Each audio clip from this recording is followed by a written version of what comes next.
আসসালামু আলাইকুম, সবাইকে কিছু খাবো চ্যানেল থেকে স্বাগতম জানাচ্ছি। অনেক দিন পর আপনাদের সাথে একটা বড় ভিডিও শেয়ার করছি। আর যেহেতু এখন আমের সিজন, কম বেশি সবাই আচার তৈরি করছেন, সেই কারণে একটা মিষ্টি আচার নিয়ে আসলাম। কাশ্মীরি আমের আচার কিভাবে তৈরি করতে হয়, আমরা পুরান ঢাকার মানুষ যেভাবে কাশ্মীরি আমের আচারটা তৈরি করি, একেবারে তেমন ঝামেলা ছাড়াই খুবই সহজে যে কেউ এই আচারটা তৈরি করে নিতে পারবেন। তো আমি আম নিয়ে নিয়েছি, আমের খোসাটা একটু মোটা করে ফেলতে হবে। তারপরে আমগুলোকে আপনার পছন্দ মতো পিস করে কেটে নেবেন। আর আমটা যেন একটু পরিপক্ক হয়, আমের আটিটা যেন শক্ত হয়, কারণ এটাকে প্রসেসিং করার সময় যেন গলে না যায়। তো আমি যে আমগুলো নিয়েছি, দেখতে এগুলো হলুদ, কিন্তু এটা আসলে পেকে যায় না। এই আমগুলো অনেক শক্ত ছিল। আটিগুলো কাটতে গিয়ে আমার অনেক কষ্ট করতে হয়েছে, যার কারণে মোটা মোটা করে রেখেছি। তো এখন আপনারা যে পট দেখছেন চিনির, সবগুলো চিনি দিয়ে দিয়েছি। এখন এটাকে আমি চিনির সাথে ভালো করে এটাকে নেড়ে চেড়ে সিদ্ধ করে নিব। আর আমগুলো অনেক শক্ত ছিল, এর জন্য এখন আমি ঢাকনা দিয়ে এটাকে ভালো করে সিদ্ধ করে নিচ্ছি।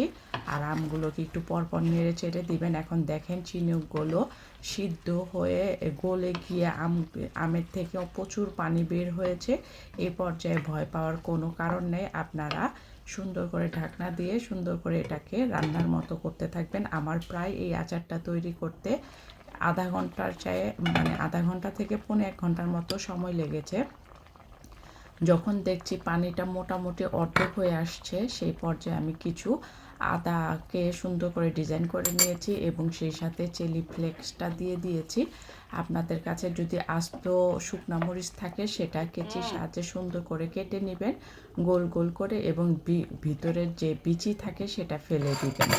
আর এখানে বেশি পরিমাণে আদা এবং চিলি ফ্লেক্স বা শুকনা মরিচ দিতে যাবেন না, তাহলে কিন্তু আমটা বেশি ঝাল হয়ে যাবে আচারটা।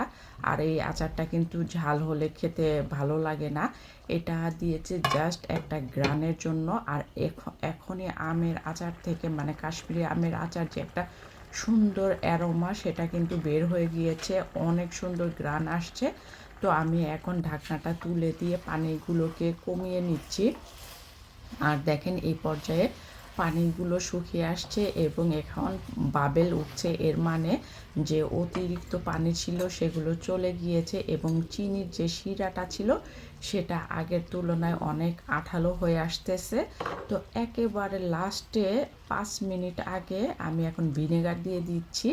ভিনেগারটা কিন্তু প্রথমে দেওয়া যাবে না। যদি প্রথমে আপনি আমের আচারে ভিনেগারটা দিয়ে দেন, তাহলে আমগুলো কিন্তু সিদ্ধ হয়ে গলে ভর্তা হয়ে যাবে। এই কারণে এই কাজটা একেবারে লাস্টে করতে হবে। আর আমি যেভাবে করছি ঠিক সেইভাবেই করবেন।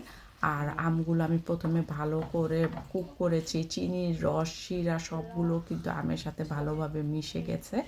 আমটা যখন দেখেছি সিদ্ধ হয়ে আসছে, ঠিক সেই মুহূর্তে আমি এটা দিয়েছি। আর এই রেসিপিটা শেয়ার করছি, এটা হচ্ছে আমার মার রেসিপি। উনি এইভাবেই তৈরি করতো।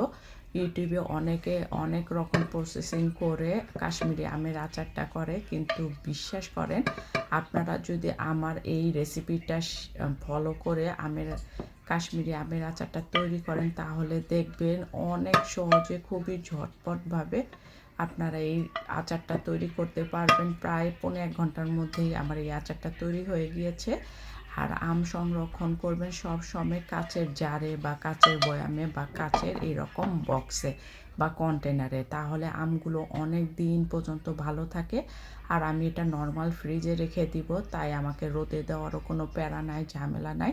তো সবাই ভালো থাকবেন। নেক্সটে নতুন ভিডিও নিয়ে আবার হাজির হব। আল্লাহ হাফেজ।